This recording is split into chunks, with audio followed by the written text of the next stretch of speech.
জন্য নিয়ে এসেছি আজকে আরেকটি নতুন ছড়া। ছড়াটি খুব মজার। সবুর সয় না যেন ছড়াটির নাম।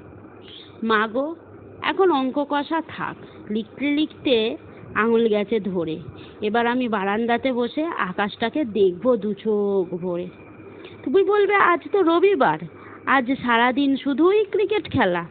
তবু আমার চোখের সামনে ভাসে নীল আকাশে সাদা মেঘের ভেলা। এক এক সময় মনের ভেতর মাগো চলকে ওঠে হাজার রঙিন ছবি। তাল খেজুরের আলো ছায়ায় বসে গান লিখেছেন সহজ পাঠের কবি।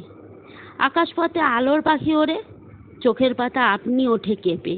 ইচ্ছে করে বাবার কাছে যাই, তোমার সঙ্গে হাওয়াই রকেট চেপে।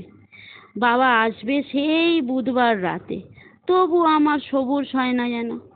হাওয়াই যদি রকেট হতে পারে, রোববারই বা বুধবার হবে না কেন?